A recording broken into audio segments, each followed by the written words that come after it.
Hi, I'm Femi OK and you're in the stream. Today, Malaysia's crackdown on sedition. Is the government keeping the peace or targeting its opponents?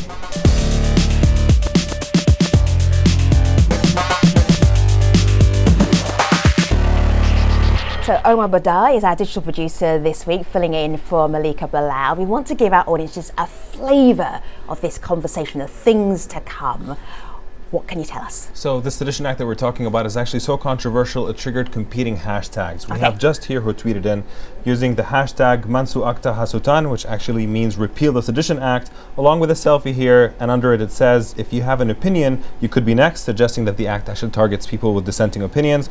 But there's also the counter hashtag Kekalkan Akta Hasutan, which means maintain the Sedition Act, but this hashtag is not being used nearly as much as the one opposing. We're going to get into why this act is so controversial in a little bit, but until then, you can join the conversation using the hashtag AJStream, and we'll try to get to your tweets during the show. And joining us right here in the studio, we have Kian Wong, and Kian is a Malaysian journalist who's been following the debate. It's great to have you back again.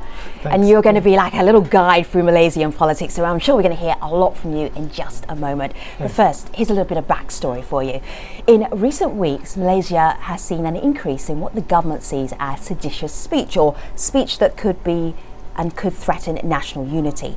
But rights groups say that the colonial era Sedition Act is being used to target those speaking out against the ruling coalition, and that the civil liberties of Malaysians are under threat. Investigations and charges have been brought against opposition members, writers and activists, while Prime Minister Najib Razak says that he's pledged to repeal the act. He says that some aspects of the law are needed to combat racial and religious hate speech in Malaysia's multi-ethnic society. So a self-described reformist, Najib has been criticised by conservatives in his own party for not being tough enough on dissent. Today we want to get a better understanding of Malaysia's Sedition Act and what impact it's having on civil society. To help us do that, we are joined from Kuala Lumpur by Azmi Sharom. He's a law professor who was recently charged with making seditious comments. Saifuddin Abdullah is a member of the United Malays National Organisation. That's an ethnic Malay political party led by the current Prime Minister. And in Gold Coast, Australia, Hafiz Arifin is a youth activist who supports a reformed version of the Sedition Act. So gentlemen, it's good to have you here all in the stream. Saifuddin, first of all, just want to give us an idea of what is sedition in Malaysia. What do we mean by that? This is the first problem and the main problem, because Sedition Act 1948 does not define sedition. What it says is there are 6 seditious tendencies that one can be charged with. The problem is, in the history of the charges and court cases on sedition, the biggest problem is the court or the prosecutor does not have to prove there is intention. So the threshold is very, very low. You can say anything at all and you can be charged, and it's very difficult to defend yourself in. All right, so I'm just trying to get it. So we're going back to 1948. So this is when the British were in charge of Malaysia. So this is an old law that's still in effect. So what kind of things could I say that I could get in trouble for? Let me ask Azmi, because Azmi, you are in trouble right now. You have been charged with sedition. What did you say? What did you do? I basically criticize a judgment made by a court earlier, a few years ago, and that was, I suppose, deemed seditious. It's like Saifuddin says, it's extremely broad. You know, anything that can cause contempt or hatred or raise disaffection against the government, the rulers, or the administration of justice can be considered sedition. So this is extremely broad and very, very vague. Right. So you're a law professor. I'm just trying to get to see what you did wrong. You're a law professor. You talked about a former legal case. Why would that affect the stability of the nation of Malaysia by what you said or were quoted to have said? That's the great mystery. Right. That is the okay. $64,000 question. Wow. All right. Omar. So we have community people who are weighing in, actually talking specifically about the sort of expansive nature of the law. We have Firdaus here who says Malaysia does not need Sedition Act. The threshold is too low, application is too wide, and too many ways to abuse. But we also have Ahmed here. When we put out, a suggestion that people record video comments commenting on this, Ahmed said to record such a video might put me in danger of being charged under the Sedition Act. So Keen, do you think, is that an exaggeration, or could you actually be in trouble for merely criticizing the Sedition Act? I think the fact that, our guests here and the tweets you're seeing are already raising these perhaps ill-defined fears already speaks to the overly broad, perhaps rather crude usage and abuse of this law, and why this law's expiry date might have come and gone, and we need to deal with it. The question, I suppose, that is more disturbing is how this actually affects the basic culture of debate and discussion that needs to occur in a place like Malaysia, which is facing some fairly serious and bracing sort of economic and political challenges going forward. And how is it going to tackle that when you can't even have these types of discussions without being, fearful of being charged for sedition? This has happened to, friends of mine at the moment, including, a journalist who was just reporting about a politician and a particular incident. I mean, that becomes somewhat difficult to reconcile with a type of governance that the Prime Minister says he's for. All right, so let me just show you something on my laptop here. This is, these are, how many people are we looking at? 1, 2, 3, 4, 5, 6, 7, 8, 9, 10, 11, 12, 14 people who've in the last, year or so have been charged with sedition. One of them here is one of your colleagues. What did she do that became seditious? I'm trying to get an idea of what it is that you have to do or say to get into trouble here.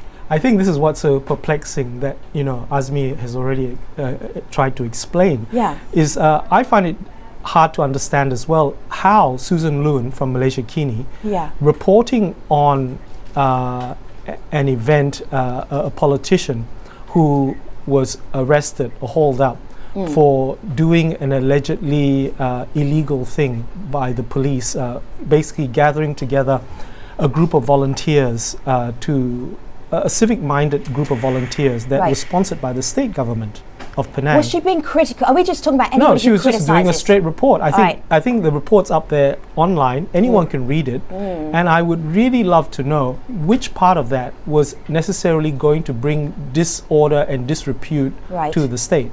Let me just bring in the Prime Minister here, not literally, but back here. Quoted.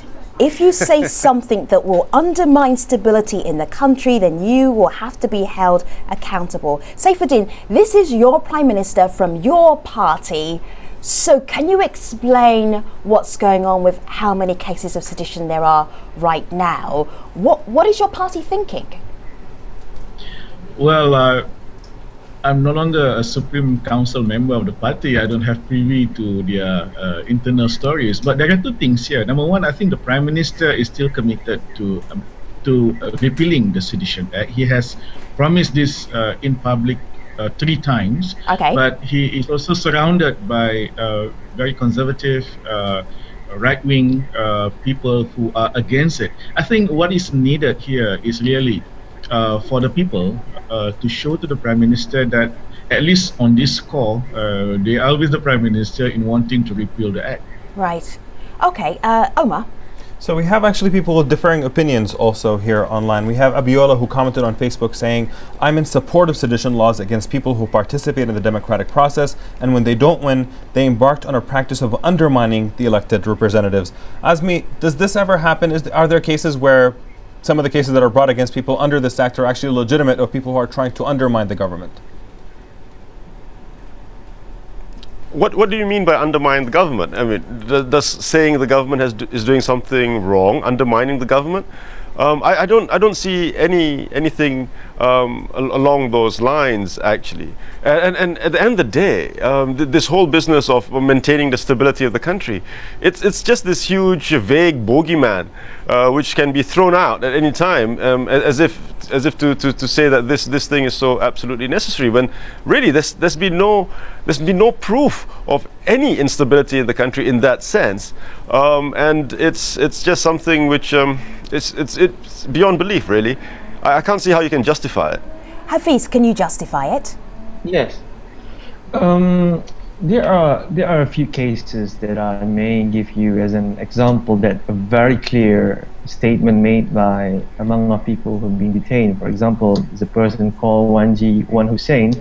He mentioned it's a clear video that was taped, which he mentioned his timeline, his plan to topple the monarch, and in the same time mentioned that the monarch are the evils and the stupid. So it's not intellectually criticizing a system, but I can see that as a really seditious and really.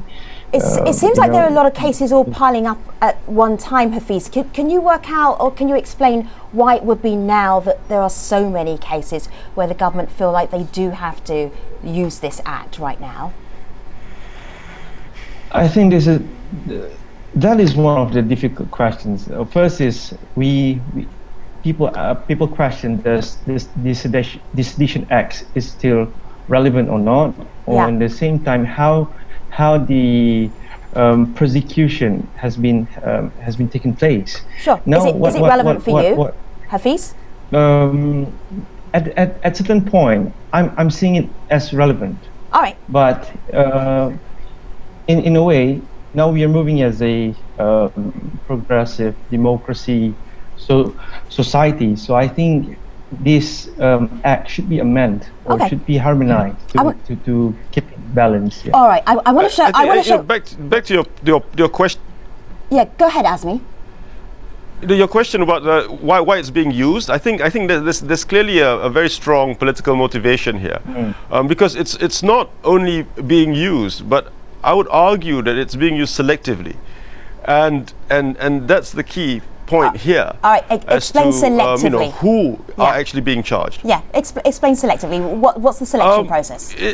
It seems. I don't know what the selection process is, but it seems rather clear that those who are being charged are those who who are critical of the government, whereas I think someone earlier had mentioned that there are many people who say things which theoretically falls under the Sedition Act, but nothing happens to them. Right.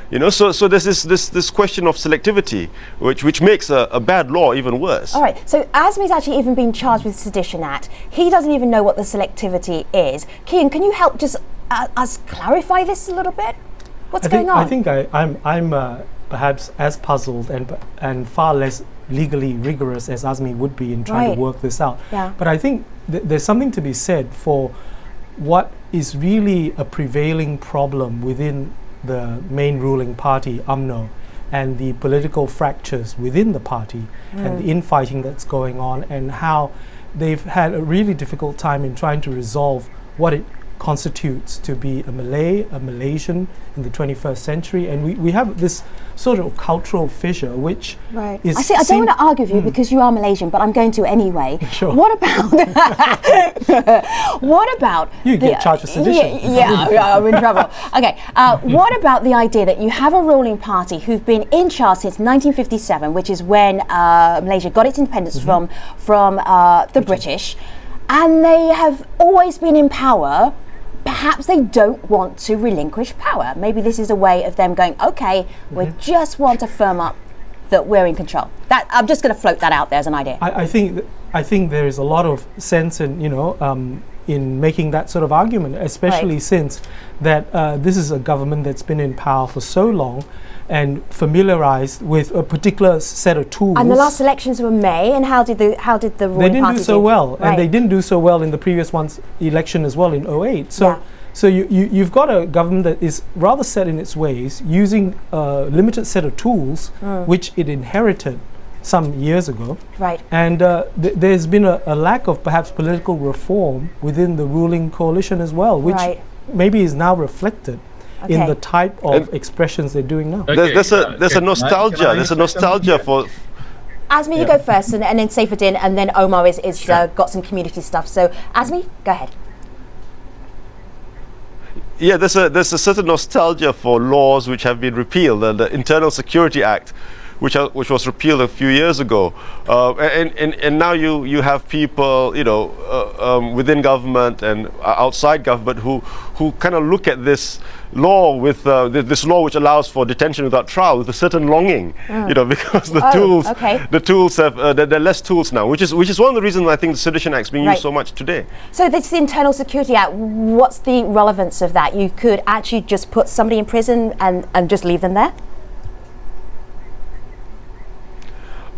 Well, fundamentally, it's that, yeah. He's like, it's complicated. I'm going to say yes. Omar. We actually have a pretty funny tweet here from Republic of Sarawak, who says, as the 4th Prime Minister Mahathir once said, we have freedom of speech in Malaysia, but we can't guarantee freedom after speech.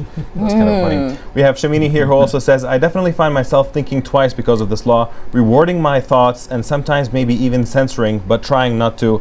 Saifuddin, do you find yourself sometimes editing yourself because of this law, or do you still speak as freely as you always have?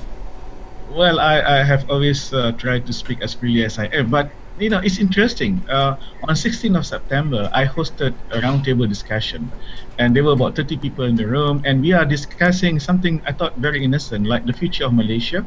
And there were reporters, journalists in the room, and before we started the meeting, a few people who are participants, you know, openly asked me, said, Mr. Chairman, can we practice Chatham House rule here so that nothing is reported? We are quite, you know, worried. Yeah. You see, eventually what happened was everybody was very civil.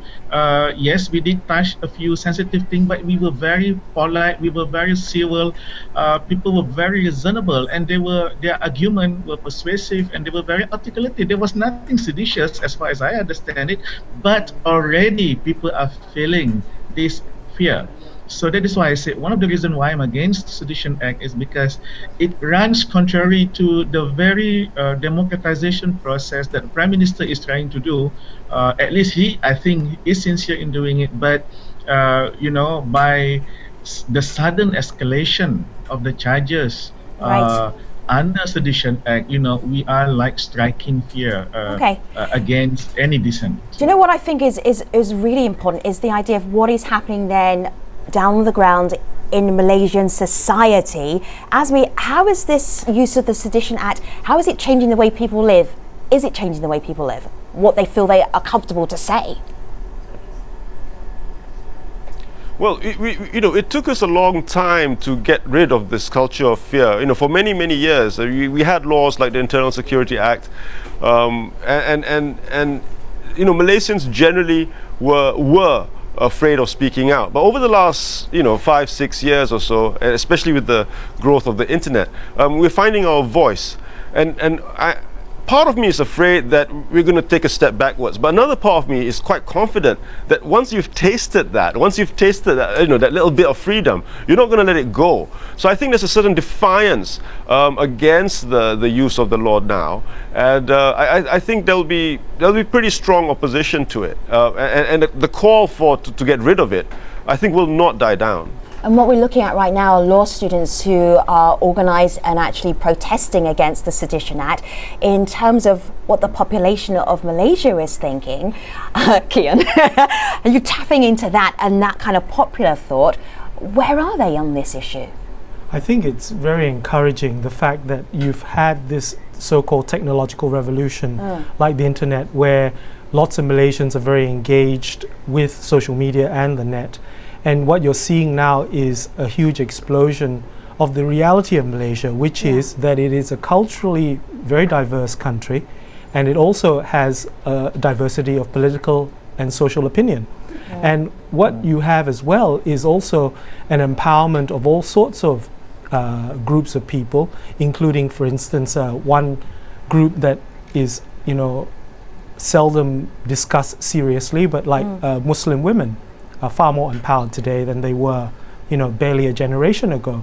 And also talking about, you know, the gay and lesbian community as well. You know, a lot of people are finding a voice, I guess, and finding their place under the Malaysian sun. And I think what has happened is that in some ways the politics of Malaysia hasn't quite caught up to that diversity. And the people in power are clearly using these old tools to try and put the genie back in the bottle, and I'm afraid I don't think that's going to work. Omar. So we have Kristen here, like just a little looking forward about what the next steps might actually be. Kristen says the Prime Minister has promised to abolish the Sedition Act 2 years ago. If he intends to keep his promise, then why increase its use? Saifuddin, given the fact that we're moving in this trend, what signs of optimism are there that we might actually be moving towards actually repealing it? Well, I don't like to be personal, but if I may share, when I was Deputy Minister of Higher Education, I was very, very lonely in trying to push for the amendment of one of the law, which is the University College Act, and to allow students for the first time to be openly, publicly involved in politics, including if they want to stand in election campaign and so on. My minister was against it. Everybody was against it. I was censored a couple of times, but eventually it went through. And that was when the Prime Minister did not promise anything before we started doing it. Now that the Prime Minister has stated that he wants to do it like 3 times already, so I can actually I believe that there is light at the end of the tunnel. Okay, so your Prime Minister actually says something very similar. He's talking about the progress that is being made. He says detention without trial is history in Malaysia. So for the first time in Malaysia, there's an awful lot of latitude for people to even protest against the government. But Azmi, you're still in trouble. How much trouble are you in right now? It's still early days. I'm hopeful that we'll be able to. Yeah, go ahead. People are laughing at your misfortunes. Saifuddin, that's not very kind. All right, so Azmi. No, I'm saying he's very optimistic, and I share his optimism. But I for the first time speak against the Sedition Act openly. I've spoken about it before, but I spoke openly right after Azmi was charged. Yeah. Yeah, but you are from the ruling party, so what's going to happen to you? Nothing, right? No, I don't think so. Anything can happen to anyone. Sedition Act is not about political parties, All right. brothers and sisters. We might get a in the next 24 hours, we might get a very practical demonstration of what the Sedition Act actually is meant for after this show. But bearing this in mind, I want to show you something here on my laptop. The reason I asked Azmi how much trouble is he in, is I spotted this headline here.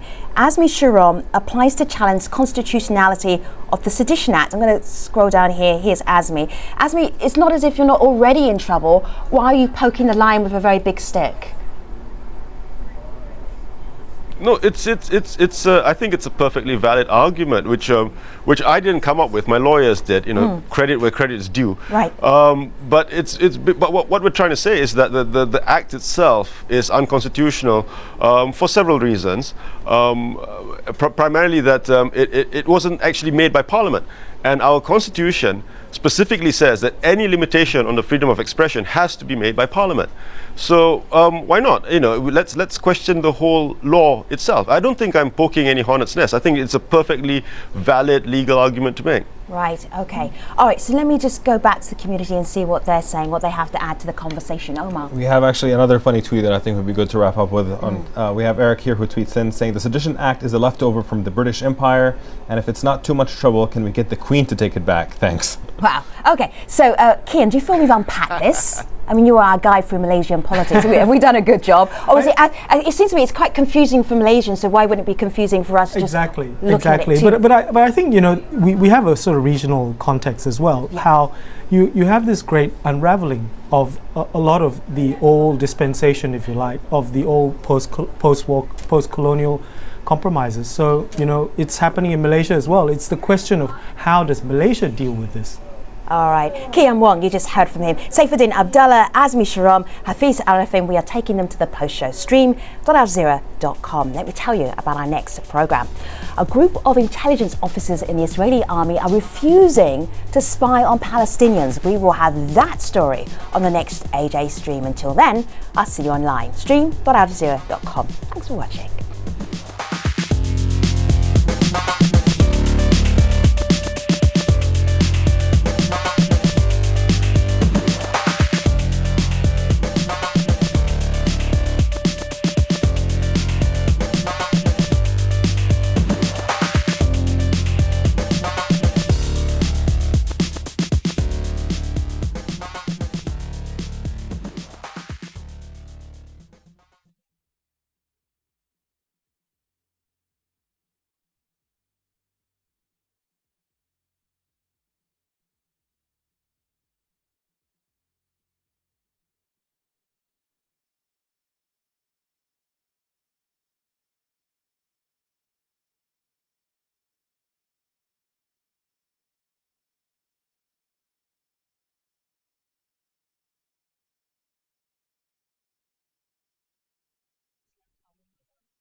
Welcome back. This is the Streams Online Post Show. We are talking about Malaysia's Sedition Act and the impact it's having on civil society. Let's get right back to that conversation. I actually want to push the conversation forward a little bit about what happens next. So, Saifuddin, your Prime Minister says, well, he said back in 2012, he said many times, we are going to repeal the Sedition Act. You're working on what comes after the Sedition Act, the National Harmony Act. What's in it? Okay, there are two things here. Number one, there are people who say that if you repeal Sedition Act, existing laws, the other laws are sufficient, in as far as sedition and incitement is concerned. Right. Secondly, if the government still feels that there must be a replacement, I believe that the replacement must be a much like a million times better law. And because of that, there is this proposal about the Harmony Act. Now, what the Harmony Act is trying to do is, number one, to include intention and harm into the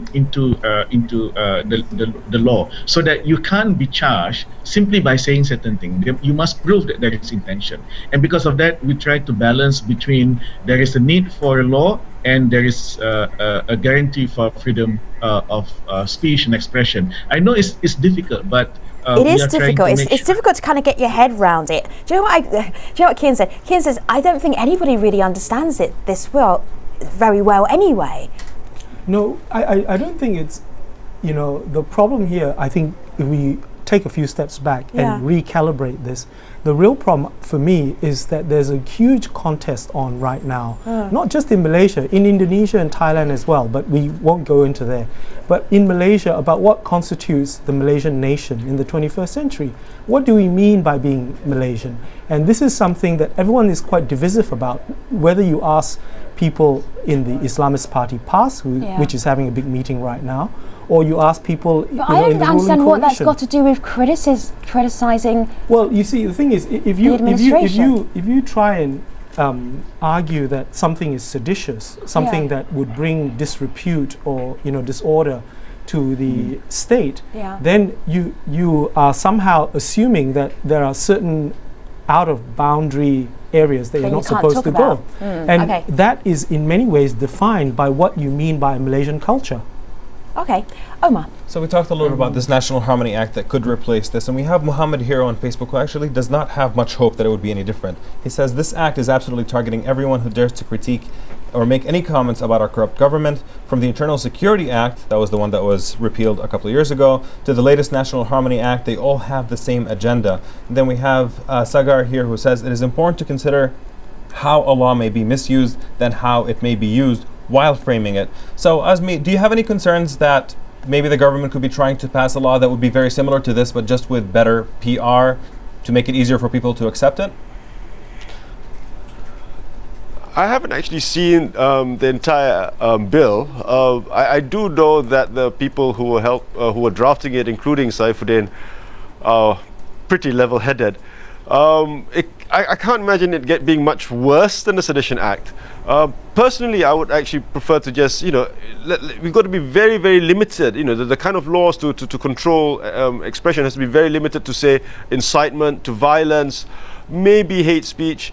But the danger is twofold. One, how do you define these things? And secondly, are you going to apply it equally to everyone? See, Azmi, you're the law professor. How do you define these things then?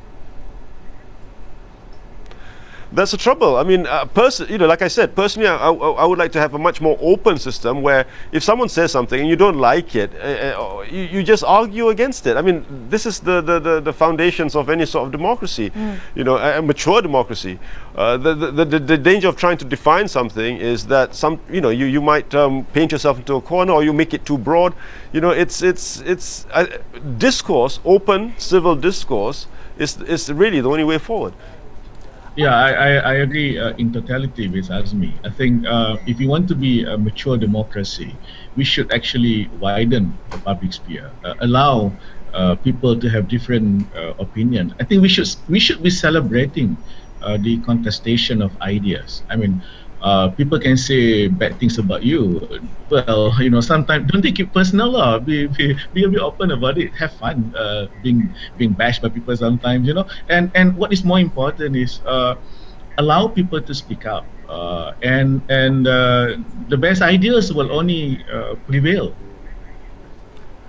I was just curious about what Azmi is sort of saying about the difficulty of definition on the laws, because how would it work necessarily in terms of Malaysia having this so-called two-track legal system, where you have on the one side, the growth and expansion in some ways of Islamic law, and on the other hand, what is written down in the federal constitution?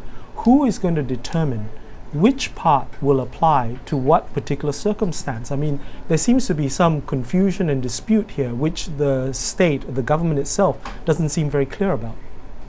Saifuddin, can you shine some light on that? If you were being very candid about what was happening within your own party, how would you describe it? Is there a fight going on within the party about how progressive, how liberal people are comfortable being? Well, this is not something new. As I said earlier, Prime Minister Najib is quite progressive. I believe he is sincere. But I remember the time when he announced that he wants to repeal ISA. Then there was a lot of debate against it, but he went on. And I really hope that now that he has announced he wants to repeal this Sedition Act, and there are objection, and I really hope that he will continue and be steadfast and go and repeal it. Omar. So we have a video comment here from Azira. Take a listen to this. All these crackdowns will never deter the good people of Malaysia, the good rakyat of Malaysia, from fighting back and asserting their rights. There will always be people who will rise up with every person charged, with every person convicted, with every person jailed, who will always fight back. Kian, is this going to be the determining factor, sort of the grassroots pressure against this act? I think obviously it would have to be, because at the moment you're having a government that doesn't seem terribly responsive to argument. And of course, if you do argue against the party, or you call a political party a bad word, you also get charged for sedition. It becomes a bit crazy, because how do you exactly then have a debate if you can't criticize a political party? Azmi, can you give us your closing thoughts really on where we might be going with this in Malaysia, because you're right in the middle of this debate, for better or for worse. What do you think the next year is going to be like for Malaysians, just trying to have a conversation, trying to debate the politics? I don't think there's going to be much change, in the sense that I think Malaysians are growing in confidence, and we are, and we are becoming more aware of many issues, and we want to talk about it. We want to discuss it. That lady just now, I think, put it in a pretty good nutshell. That we will continue to push to have our freedoms respected. I don't think that's going to change very much, and I'm quite hopeful it won't change. As Azmi Sharom, he's a law professor from the University of Malaya. We also had Hafiz Arifin, he's a youth activist. He was part of our conversation. And Saifuddin Abdullah, and also Kian Wong is a Malaysian journalist. How do we do, Kian?